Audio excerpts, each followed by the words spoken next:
Alright, so we're going to start going through the test here, starting with these first three conceptual questions. So we start with this situation where a student's driving to school one day, but accidentally leaves coffee on top of his car. As he's driving, he slams on the brakes and the coffee goes flying off the roof. This is really a first law problem, and the key idea here is that there are no unbalanced forces acting on the coffee. And so when the car, which has an unbalanced force acting on it, comes to a stop, the coffee just continues moving. So it's not that the coffee is accelerating, it's that the coffee, which was already in motion, stays in motion, which is Newton's first law. All right, for this next one, you're standing on a canoe near a dock. When you step off the canoe and onto the dock, you notice the canoe moves backwards. This one relates to the third law here. The key idea is that you and the canoe exert equal and opposite forces on each other. So the push that allows you to move forward also causes the canoe to move backwards. And for this last one here, it's much easier to turn a corner while pushing an empty shopping cart than while pushing a fully loaded one. This one does relate to the second law, which of course is F equals ma, but conceptually the second law tells us that objects with a greater mass are more difficult to accelerate, so that full shopping cart has more mass and therefore it's more difficult to make it turn, which is a form of acceleration. All right, moving on to problem 2. We have a forces problem here. We're of course going to start with our free body diagram. So we're thinking about the forces acting on this 80 kilogram object. We have the force of gravity, of course, along with the force from the student going up here, and we know that that is equal to 1050 newtons. Once we have that free body diagram set up, we of course are going to set up our F equals ma. In this case, it's just going to be the F equals ma in the y direction. So we would say that force of the student, minus the force of gravity equals m times ay.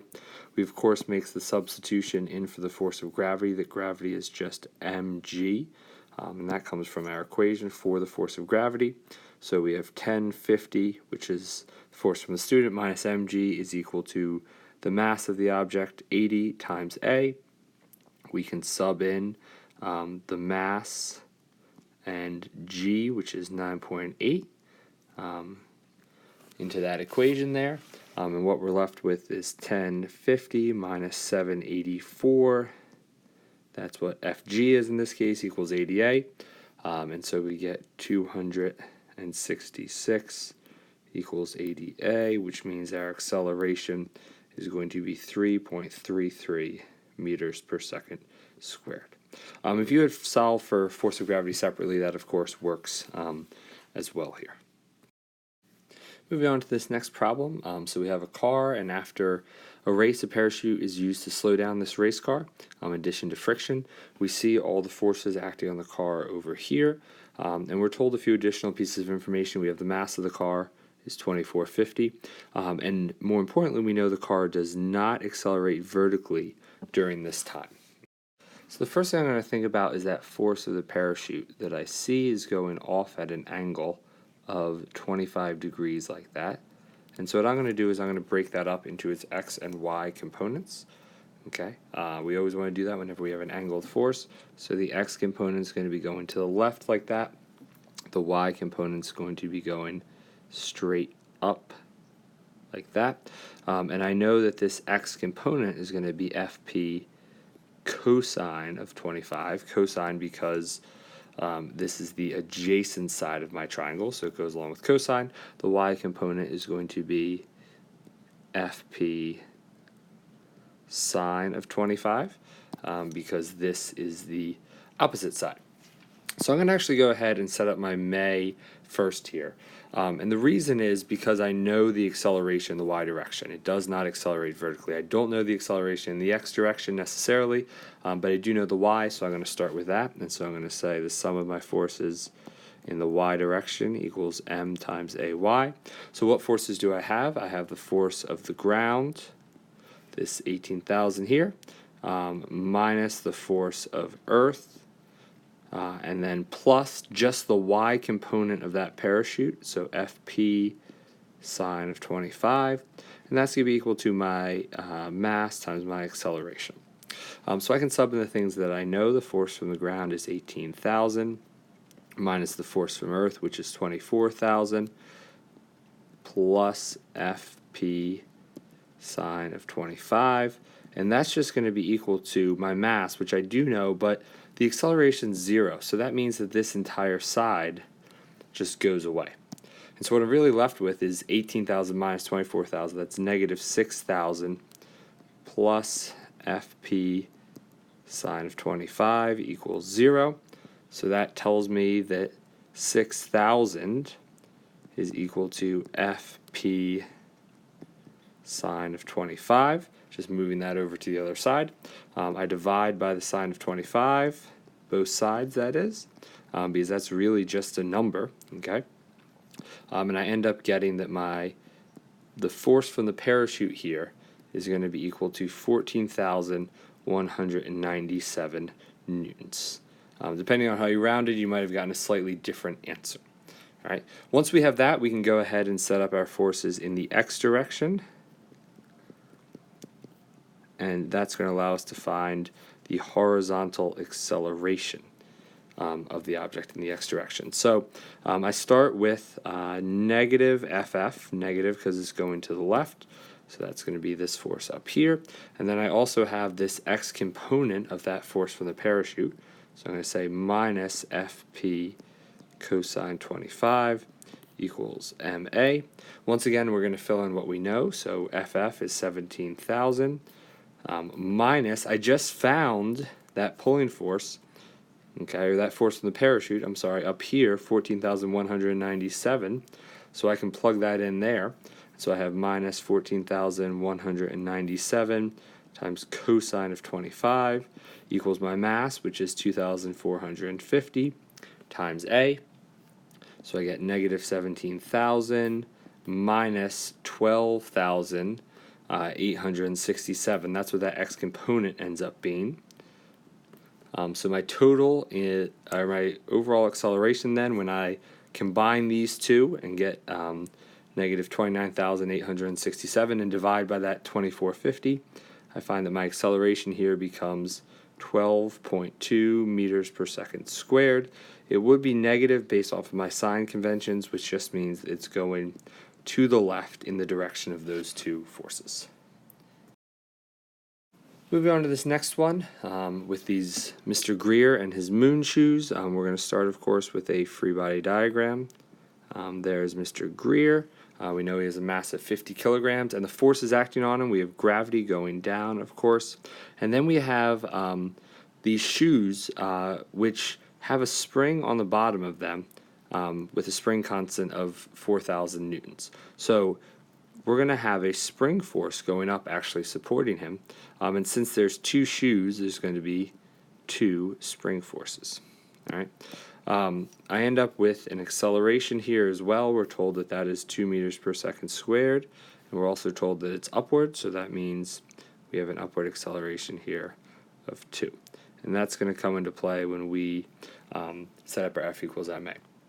So, setting up that F equals ma in the y direction here, we have two Fs forces, so Fs plus Fs minus Fg is going to be equal to ma. A few things we're going to do. First, I'm just going to say Fs and Fs together, just make 2 Fs minus Fg equals ma. And then we're going to make two important substitutions. One for that spring force.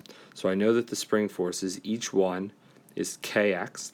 And I can just combine them because they are identical springs, or they have the same spring constant at least. So we're going to say 2 times kx minus mg, that's the way we find the force of gravity, and that's going to be equal to ma. I can now sub in what I know, so I have 2 times 4,000, that spring constant is the k value, times x, that's what I'm actually looking for, how far do we compress these springs, minus our mass here, which is 50 times 9.8, and that's going to be equal to the mass, 50 times my acceleration, which is 2. It's going up, so it's positive, so I'm left with 8,000x minus 490 equals 100. 8,000 x is going to then be equal to 590. So that means x is 0.074 meters. All right, so we're going to do this problem here with Mr. Kernaghan. Pushing this box, we of course are going to start with our free body diagram.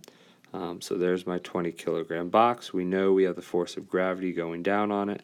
We have the normal force acting up, of course. There's a coefficient of friction, which means we must have a force of friction opposing the motion of it. And then we have this downward pushing force here. And I'm actually going to draw it over on the other side down at an angle like that. And the reason I'm doing that is because that's what we typically do with these forces, is we always draw the arrow going away. But we are going to draw the components of that pushing force, okay, because it is at an angle. So we're going to have a y component going down, an x component going that way, and it tells us that this right here is our 25-degree angle. So that means that this x component here is going to be FP cosine 25, because this is the adjacent side of the triangle relative to that angle. And then the y component going straight down, that's going to be FP sine of 25. All right. Now that I have that, I can go ahead and set up my max and my may. All right, so I'm just going to set up both of them, and then we'll start working with them. So in the x direction, the forces that we have this FP cosine of 25 minus FF, and that's going to be equal to m times my x acceleration. In the y direction, that's going to be equal to may. We're going to have our normal force Fn minus Fg minus Fp sine of 25 equals ma in the y direction. Now, if it's going horizontally, causing it to accelerate to the right at 3 meters per second squared, as it tells us in the problem, that means that it's not going to be accelerating vertically at all. And so this actually ends up being 0, because as it's going across, it's not accelerating vertically at all. And so I'm going to work with that y side to begin with to ultimately find my normal force. I know I need that coefficient of friction, but before I do that, I'm going to have to find my normal force. So that's what I'm going to work with first. So what I end up having is Fn minus, I'm going to sub in for Fg, I'm going to call it Mg, all right, minus Fp sine 25 equals 0. I now can sub in the things I know, so I don't know Fn. That's what I'm looking for to begin with here to ultimately use that in the other equation, minus the mass times 9.8, so minus 20 times 9.8 minus 200 sine 25 equals 0. So that leaves me with Fn minus 196 minus 84.5 equals 0. So my normal force here ends up being equal to 280.5 newtons. All right.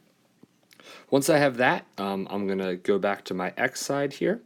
All right, and I'm going to make one important substitution over here. So I'm going to say Fp cosine 25 minus, and for the force of friction, I'm going to sub in mu times my normal force.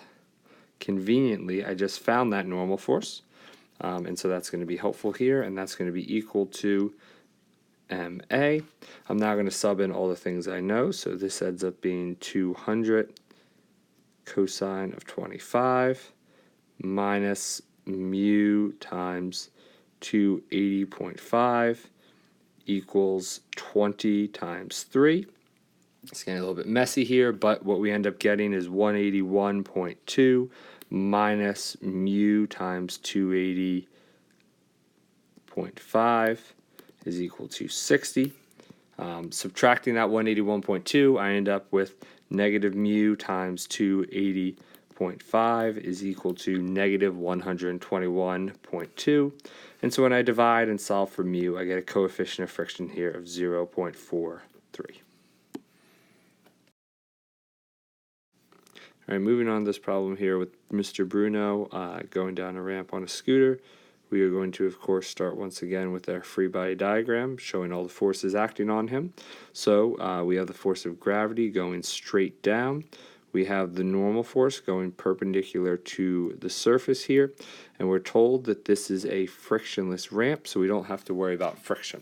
What we are going to do, though, and we always do this whenever we have an incline, is we are going to tilt our axis, so our new x-axis goes like that, parallel to the incline. The y goes like that, perpendicular.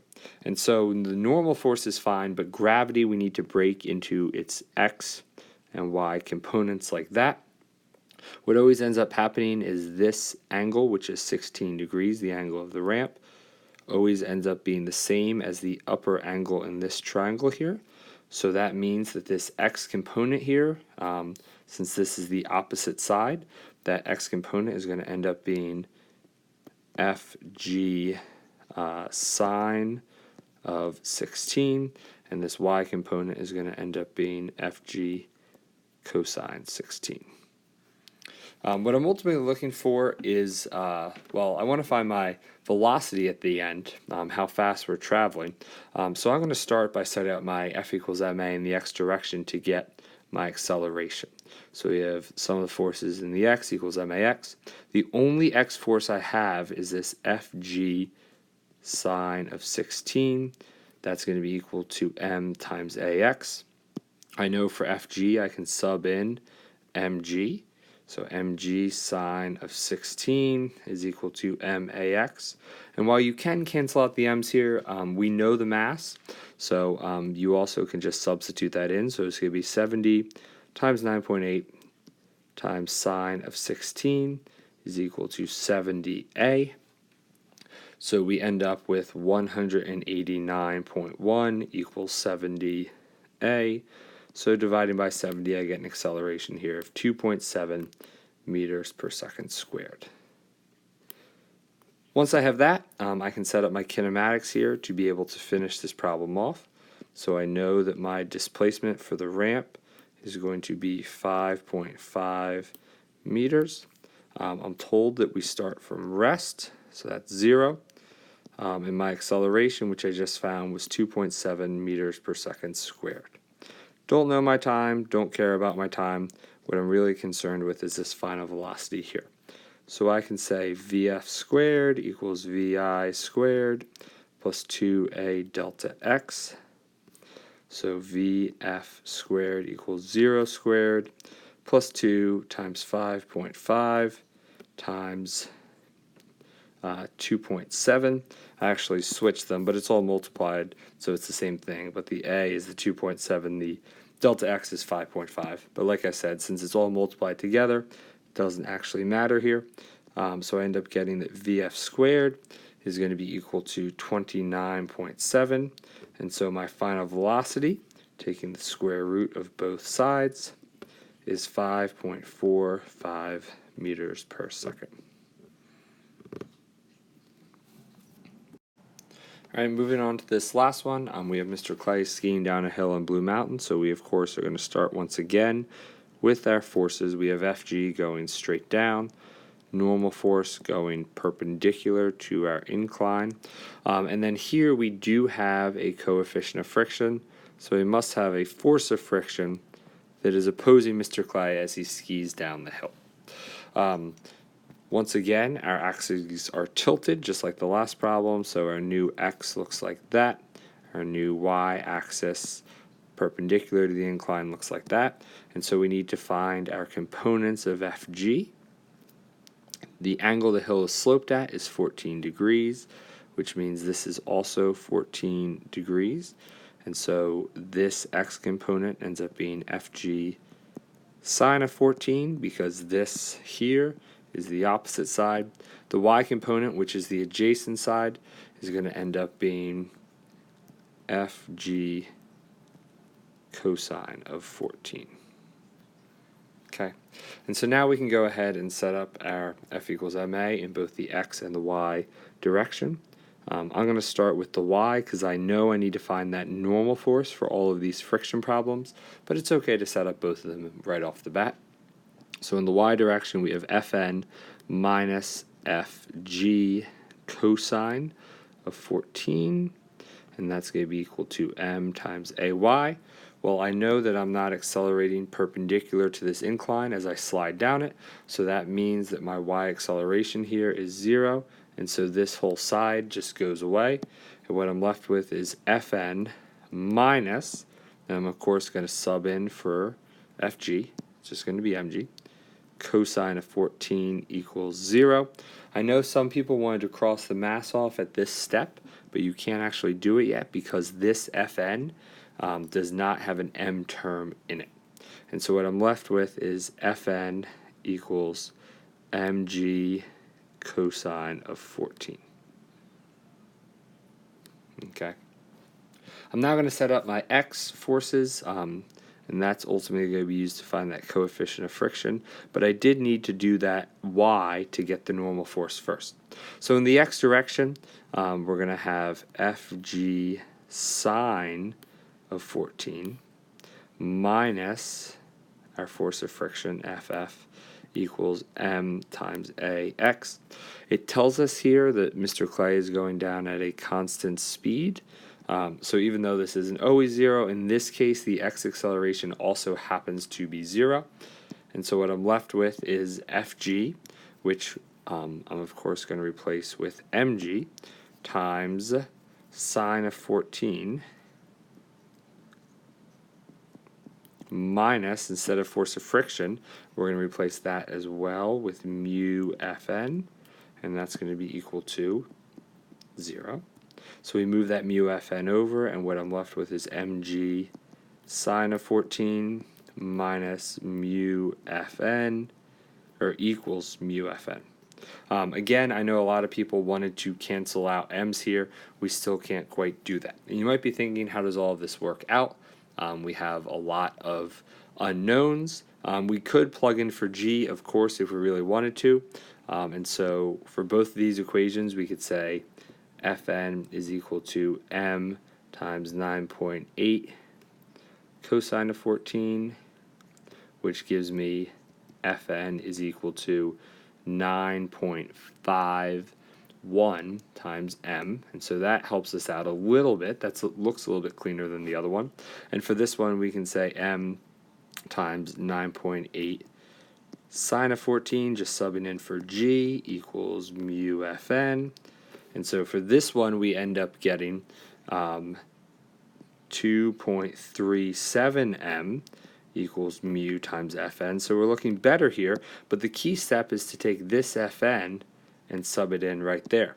So I'm going to say 2.37 m equals mu times 9.51 m.